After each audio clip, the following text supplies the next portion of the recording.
Hello and welcome everyone. I have been taking a lot of interviews of the toppers of this year. This small video, however, I have made for those who were not able to qualify in this exam. It's obvious that I do feel very proud of the toppers from NEET Learning. Their success stories are nothing but glorious, but I can relate more to the struggles of those who have not been able to qualify. Many of them I personally know a lot of them who have worked as hard as an average topper, or some have even worked harder than an average topper must have. So I believe, and I do believe with the 2.5 years of teaching that I've been doing for NEET SS, I do believe that all of the students who join are talented enough to clear NEET SS, are talented enough if given the right opportunities to clear that exam. Because I've seen all the exams for the last 4 years. 2018, I took the exam, 20, 21 and 22, 3 papers that I help students prepare for. I've seen that the level is not very high. You've already done your NEET and NEET PG entrance exam. So all of you are very capable of clearing this exam. It's only that the number of seats are less. So all the factors have to be, the combination of factors have to be right for you to be able to perform your best in the exam. So that is what happens when with the same preparation, only some students are able to get and some students are not. So I do not underestimate the hardships of all the postgraduates in OBG, the hardships that you have to go through. Life is not always on your side. It's, most of the times it's not on your side, and you don't always have this right combination of factors that you need to do your best in the exam. And that 150 minutes, those 150 minutes are very deciding. If you lose you're cool, if you get cold feet in the exam, you just lose everything that you had prepared. So the way I put it is, the exams are not very specific and sensitive in selecting the most talented candidates. So don't be disheartened if you haven't cleared the exam. Let's look at the bigger picture. So I can tell you an example of my own story. I was a very sincere student in my MBBS days. I would read. I loved reading. I had a choice of textbooks for each subject that I would choose, and I would read. I would read all through the year. But just before the exam, 2 to 3 weeks before the exam, I would get so nervous and so distressed, because now was the time that I had to start memorizing and to be able to recollect. And the thought that I'll have to recollect all of this and write it down on my paper used to be scary. So I was a student who was very scared of exams. 3 weeks before the exam, I would be stressed. I would stop reading. I wouldn't be able to concentrate. And in the exam, I would get cold feet. I would be very stressed. And because of all of this stress that I had inherent in me, I would always get average to sub-average score in the exams, be it entrance exams or exit exams. So somehow, because of the previous preparation, I would manage to reach somewhere in the average. So I very well know that somebody who's not able to perform in the exam, somebody who's not able to give you a good result, it doesn't equate to being lazy or undeserving or less intelligent if you're feeling like that. I know that it's just the factors. It's either inherent factors, like in my case, or it's a lot of environmental factors. Sometimes you have family to take care of, you have work to do, you have a lot of work, you're so busy that there's actually no time, and there's so much stress that there's no time to read. Or otherwise the finances are not right, you can't give so much time to studying right now. There are a lot of factors that have to be just right to let you perform your best in the exam. So don't blame yourself if you haven't been able to clear despite studying. If you look at the bigger picture, this small video is to make you look at the bigger picture of reading and being in touch with academics. So if you look at the bigger picture beyond the entrance exams, all of you are graduates in medicine, and all of you are either MD, MSD, and DGO.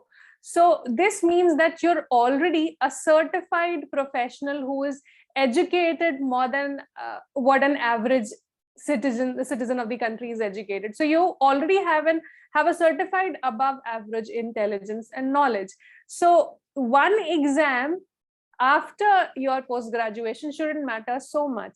And with your degree, you're able to treat your patients. You are certified to treat patients of their ailments. You have this power to prescribe medicines, investigations, to operate, to decide when to operate, when not to operate. It's a magic wand that you have got. You have to realize this. And if you have a lot of knowledge, you read a lot. So you're telling me that I read a lot, but I couldn't get a good score. So that, why do you forget that you read a lot? That before your result, it gives you a lot of knowledge also. That knowledge is still there in your head. You can use it in your OPD. So don't consider the result of this exam final in any way, whether you have qualified or not. It doesn't make you, if you've qualified for the exam, it doesn't make you any better than the one who has not qualified. In Hindi, there's a very good word for that. It's called Shan Bhagurta. If you believe that this success is ultimate, it's absolutely wrong. This pleasure is literally actually very momentary. It's not going to stay with you. If your patient is not satisfied, the number of degrees on your board just don't matter at all. The bigger picture is the pleasure of sitting in your OPD with all the knowledge in your head, which gives you confidence. So when you have all of that knowledge, now I'm talking of all the contents on my coaching. If you know everything, it will give you so much confidence to treat your patient that you'll feel like the patient is your Arjuna and your Krishna, answering him all the problems, answering all of his problems or her problems with a smile on your face.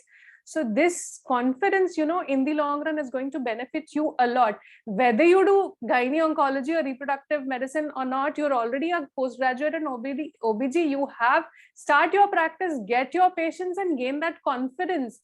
So don't consider this exam so important. I want to make a cult of OBG, build a cult of OBG practitioners who believe in latest evidence-based knowledge and who breathe in this latest evidence-based knowledge.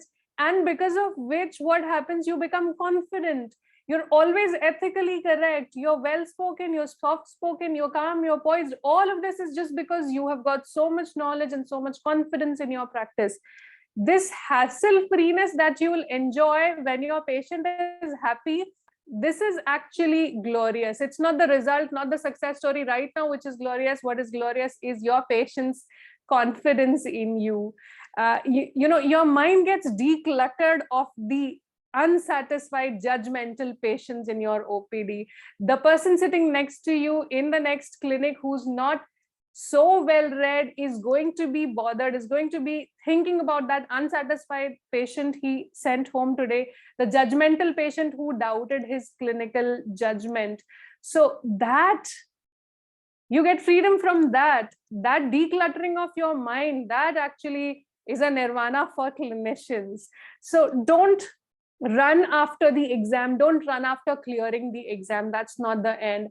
Run after gaining knowledge. So of course you will join NEET learning maybe to prepare for an exit exam or for an entrance test, but use this knowledge subconsciously, unknowingly. You will gain a lot of knowledge which will help you if you practice it with your patient. So use this knowledge in your clinical practice. Be the best clinician that you can be. We are all just struggling for a good life. We are not struggling for one entrance exam.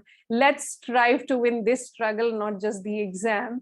And even if you win the exam, this exam doesn't ensure that you have won the struggles of life. The bigger picture has to be kept in mind. Whether you join NEET learning or whether you're reading at home, just keep reading, keep expanding your knowledge, expanding your horizons, and do your best with your patients. So that is all that I wanted to say to all those who did not qualify. Have a good day, folks.